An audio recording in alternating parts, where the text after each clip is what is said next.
Don't you even think about cooking with those dirty hands. My son Jack snapped, eyeing the grime embedded in my skin from hours spent at the factory. No matter how hard I scrubbed, the stains wouldn't wash off. Feeling ashamed, I started preparing meals wearing oversized plastic gloves. They were so slippery that one day, I accidentally cut my finger. I've always worked hard to provide for my children, but my eldest, Jack, was embarrassed by me.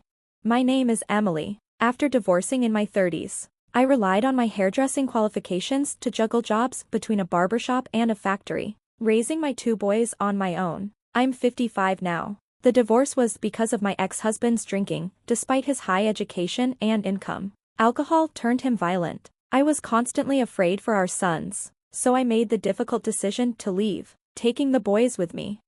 Dirty hands. Huh, you could at least take care of them, Jack said one day, his eyes filled with disdain. He's always been a bit of a germaphobe, obsessed with cleanliness. Brilliant in school, he graduated from a prestigious university, but his words stung. I wash them so much that my skin cracks. I replied, I don't have time to take better care of them. Jack shot me another look of contempt before leaving the room. Mom works hard, my younger son, Sam, chimed in. She deals with machine oil at the factory and cuts hair all day. Unlike Jack, Sam doesn't care much for academics, but he's taught himself programming and works as a freelance engineer from home due to his weak health. We've lived together in our small apartment, scraping by. Jack had wanted to move out as soon as he graduated, but I could barely afford his tuition, let alone help him live independently.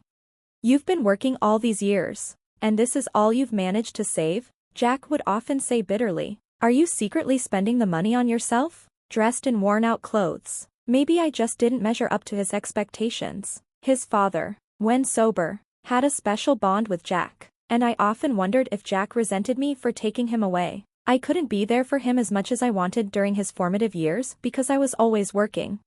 Even after graduation, Jack stayed with us for a while, commuting from home. When he found out I had managed to save some money, he didn't hesitate. Parents who don't know how to make money are such a burden, he said coldly before taking the money and leaving without even telling me where he was going. Jack always admired his father's wealth and education, and when he learned more about it, he criticized me for leaving. He believed that if I had stayed, we would have had a better life, even if his father was a drunk. Despite our strained relationship, seeing Jack leave to start his own life was bittersweet. I cried that night, alone in bed. But Jack kept coming back. Whenever he was short on money, he'd return, taking what little I had saved for my old age. Sam would try to stop him, but Jack's physical strength always won out, leaving us helpless. Then, one day, I received a message from Jack saying he was getting married. He arranged a family meeting and made it clear I shouldn't embarrass him. Dress properly, he said sharply. Despite his harsh words, I felt a glimmer of hope, thinking that maybe having someone special in his life would change him. Perhaps his future wife would teach him the love I couldn't. I waited anxiously for the details of the meeting, but life continued, and I had to work. During a shift at the factory, my phone rang. It was Jack. My heart lifted. Is it time for the meeting? I asked. No, he replied coldly. Her parents are business people. They're different from us. They've got a keen eye for people, so you don't need to come. Before I could respond, he hung up. I was more disappointed than I had expected. Ever since Jack moved out, I constantly worried about him. The thought of him getting married and having someone by his side was comforting. I wanted to meet the woman who loved my son, to ask her to care for him, but Jack's harsh words cut deep. My younger son, Sam, overheard the conversation and shook his head. What the heck? I just bought a new suit for nothing. Man, Jack is so selfish. A few days later, just as I was finishing work and heading home, my phone rang. It was Jack. Her parents are insisting on meeting you, he said bluntly. Come over now, but don't keep them waiting. Panic set in. Should I show up in my work clothes, risking embarrassment, or should I go home to change and risk being late, knowing I'd be delayed if I went home to freshen up? I reluctantly decided to go as I was. On the way, I grabbed some drugstore makeup, did a quick touch-up, dusted off my clothes, and headed to the restaurant. When I arrived, I realized it was a high-end place, the kind that made me feel out of place from the moment I stepped inside. But I had no choice now. Summoning my courage, I approached their table and said, I'm sorry for being late. I'm Jack's mother, Emily. Thank you for this opportunity. Jack's fiancée and her parents stood to greet me, preparing to guide me to my seat, but before I could sit, Jack interjected. My mom has all sorts of allergies, so she can't eat at unfamiliar places. This is just a quick introduction. I stood there, dumbfounded. I didn't have any allergies, but I played along, bowing apologetically before Jack rushed me out of the restaurant. He must have thought my appearance was too disgraceful to allow me to stay. I wanted to speak more with his fiancée, to ask about their future together, but I had no choice. I walked home, feeling hurt and rejected. The next day, Jack called. Why did you show up looking like that? He snapped. It was embarrassing. Don't you understand what a dress code is? Sam overheard again and grabbed the phone from me. Mom had a nice dress ready for the meeting, but you told her she didn't need to come. Then you called last minute, asking her to rush over after work. What did you expect her to do? I took back the phone, my voice calm but strained. That restaurant, it was beautiful. I realized I was out of place. Were her parents upset? They asked about where you work, what allergies you have, all sorts of things. Jack replied. You made me look bad. Now, they're suspicious. I'm trying to get into her family's business. Mom, I don't know much about it, but it's a good opportunity, and I don't want to be stuck working for other people forever, so don't get in my way.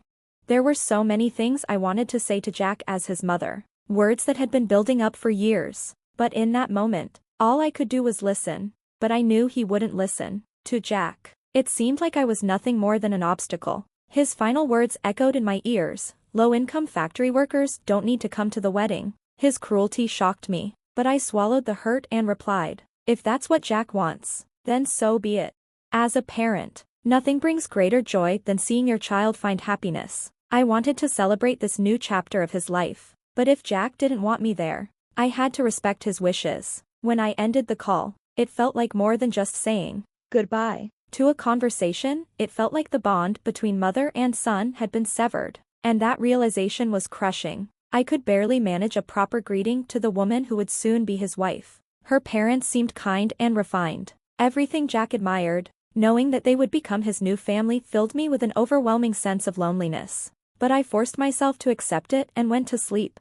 Life went on. I continued working at the barbershop and the factory, trying to bury my emotions in the routine of hard work. I still had Sam, and when he gets married, I wanted to be able to help him financially, so I kept my focus on working harder. About 2 weeks before Jack's wedding, he contacted me again. I had thought we were done, especially after he told me not to come to the wedding, but now he was back with more demands. Weddings are expensive, you know that, right? He said without preamble. I know, but I don't have any more money to give you, I responded, trying to keep calm. Besides, shouldn't you have saved something yourself? You've been working. Jack bristled, clearly irritated by my response. Are you saying you can't even pay for your own son's wedding? You must have a way. Borrow it from somewhere. He wasn't listening. I sighed, feeling the weight of his demands press down on me. Fine, I said, giving in. I'll figure it out. Come by the house to collect it. Jack seemed satisfied and hung up without another word. A few days later, he arrived, took the money with a smug smile, said nothing, and left. As I watched him walk away, the guilt of taking on so much debt for my child weighed heavily on me. It wasn't just the wedding, it was the lingering fear that, if something happened to me, the debt might be passed on to Sam. I knew I had to work even harder to pay it off as quickly as possible. One day, not long after, a man claiming to be a customer arrived at the factory. A coworker called me to the office, and to my surprise, a familiar face was waiting for me. Time passed, and the day of Jack's wedding finally arrived. I had been told not to come, so I went about my usual work routine, praying silently for his happiness. I didn't expect to hear from him, but that afternoon, I was called into the office. Jack was on the phone, and it sounded like he was in the middle of the wedding. Confused, I picked up the phone. What's going on? I asked. In a panicked tone, Jack said, Mom, come to the wedding, now. Startled, I asked, what happened? He didn't explain, just urged me to hurry and bring Sam. In a rush, I got ready and headed to the venue. When we arrived, a staff member was waiting and immediately escorted us inside. As the doors opened, I was suddenly under a spotlight, unable to see much through the blinding light. Then, to my surprise, the bride's father announced, "This is Jack's mother, Emily. Please give her a warm welcome." I became the center of attention, feeling both embarrassed and oddly pleased. Bowing to the guests, I took my seat, as directed. From halfway up the stage, I saw Jack, arms crossed and looking away, his new suit crisp yet his demeanor tense. It seemed like he was either embarrassed or irritated by my sudden introduction. Next to him, Sam smiled at me, whispering, "Don't worry about Jack. Let's enjoy this. We're here because the bride's father invited us himself." It all clicked. The man who had visited the factory before the wedding was none other than the bride's father. When Jack had been vague about my absence, the bride's father had taken it upon himself to visit me. Jack couldn't argue with him, and here we were, despite Jack's earlier wishes. Meanwhile, Sam eagerly dug into the feast in front of him, his cheerful spirit lightening the moment. Watching him, I began to relax, appreciating the joy of being at my son's wedding, surrounded by well-wishers in such a grand setting. The reception progressed smoothly, filled with warmth and celebration. By the time it concluded, I had successfully conveyed my blessings to Jack and his bride, feeling a mixture of relief and pride. As we prepared to leave, I decided to express my gratitude to the bride's parents, but as I approached the family waiting room, I overheard something that stopped me in my tracks.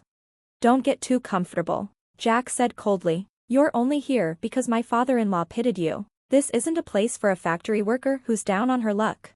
Before I could respond, a voice behind Jack spoke up. "Jack, are you still talking to your mother like that?" It was the bride's father. Jack froze, clearly caught off guard. "Do you realize the financial burden you've placed on your mother? It wasn't just your tuition, but the cost of moving out, wedding expenses, and all the money you've taken from her for your own convenience," the bride's father said sternly. Jack had no retort. He stood there, staring at the floor, biting his lip. Sam, who had been quiet until then, spoke up. "You had Mom take out a loan for this wedding, didn't you? You know that even $10 million wouldn't have covered all of it, right, Jack?" The bride's father nodded. "I looked into it," he said, handing me a small paper bag from his wife. "This is the money you borrowed for the wedding. We're returning it to you." I was stunned, unsure how to react. The bride's father continued, addressing Jack. "In exchange, you will work at the daycare center and repay the wedding expenses through your salary." Jack looked up, shocked. "Work at the daycare? But I don't have the qualifications to be a childcare worker." "You don't mean managing the center, do you?" His uncertainty was palpable. The bride's father remained calm but firm. "Manage? Absolutely not. The families who trust us with their children are hardworking mothers who sacrifice for their families. Someone like you, who doesn't understand the value of hard work or the struggles of a parent, has no business managing anything." Jack's face paled as the bride's father continued, his tone unwavering. "First, you'll start at the bottom." Jack stared at him, eyes wide with apprehension, as the weight of his new reality began to sink in. "You'll be starting with the basics, cleaning the children's toilets and washing cloth diapers at our daycare," the bride's father said with a laugh. Jack's eyes widened in shock. His face fell as he lowered his gaze, fists clenched tightly. Seeing him in such a state caught me off guard, but then something clicked in my memory. "Wait, could it be? Is your father Mr. Helen?" I asked, a sudden realization dawning on me. The bride's father smiled and clapped his hands together. "You've finally caught on." It hit me. This was the same Mr. Helen, the daycare teacher who had looked after my boys when I had just separated from their father. His wife had worked alongside him at the daycare, both of them helping me through some of the toughest times of my life. "My dear, you've been through so much," Mrs. Helen said, stepping forward to take my hand, "but now, we're on your side." After that, Jack quit his job and moved with his wife to work at the daycare center run by his father-in-law. The bride's parents made it clear Jack wouldn't be living off handouts anymore. Until he had repaid every cent he had taken from me, they would deduct a portion of his monthly salary to pay me back. Jack also needed to earn his childcare certification and gain hands-on experience at the daycare. "There's plenty of time before he's ready to take over my role, Mr. Helen said with a cheerful smile. As I looked at Jack, wearing a strange, humbled smile, I felt a wave of gratitude for his new family. Their support and guidance were exactly what he needed. And as for me, I returned to work with a renewed sense of optimism, feeling hopeful about the future once again.